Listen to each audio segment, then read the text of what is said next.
तमिलनाडु में बीजेपी करने जा रही है बड़ा खेला, AIADMK गठबंधन पर लग गई मुहर। जी हाँ दोस्तों, बड़ी जानकारी आपको बताना चाहेंगे। अन्नामलाई ने अध्यक्ष पद से इस्तीफा दे दिया है।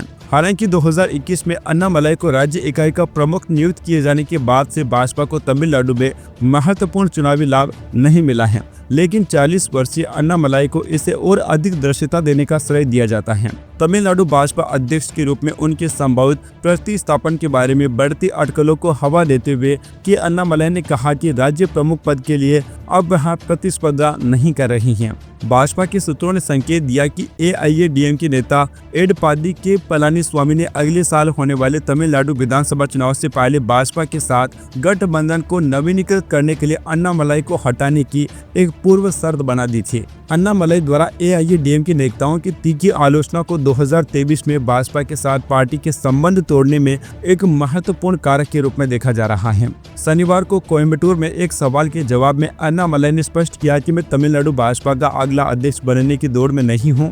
2021 में अन्नामलाई को तमिलनाडु भाजपा का प्रमुख नियुक्त किए जाने के बाद से पार्टी ने राज्य में कोई खास चुनावी प्रगति नहीं की है। हालांकि दोस्तों, उन्होंने तमिलनाडु में भाजपा को बहुत ही महत्वपूर्ण वृद्धि दी है। उनकी वजह से भाजपा ने तमिलनाडु में अपनी जड़ें मजबूत की हैं। दोस्तों, आपको बताना चाहेंगे कि तमिलनाडु में भाजपा का गठबंधन होने की पूरी संभावना है। तमिलनाडु में अगले साल होने वाले विधानसभा चुनाव में राज्य की भारी जीत का दावा कर रहे गृह मंत्री शाह की रणनीति DMK के मुकाबले एक बड़ा गठबंधन तैयार करने की है। अमित शाह की पलानीस्वामी के साथ मुलाकात AIADMK के राज्य में वापसी तय मानी जा रही है, लेकिन भाजपा AIADMK की वापसी की स्थिति में दिनाकरण, पन्नीरसेल्वम, GK वासन और रामदास को राज्य में जोड़े रखना चाहती है। AIADMK के गठबंधन में 4 दल हैं।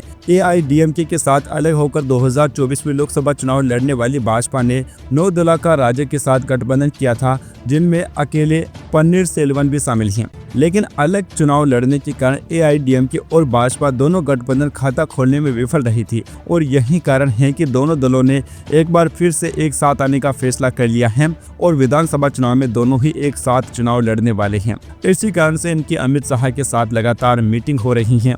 AIADMK और TTK के बीच गठबंधन की बात पहले भी हो चुकी है, लेकिन अभिनेता विजय को मुख्यमंत्री घोषित करने और आधी सीटें TVK को देने जैसी कड़ी शर्तों के कारण बातचीत टूट गई थी।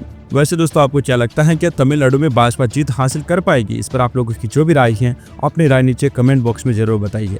Subscribe now and press the bell icon. Never miss an update.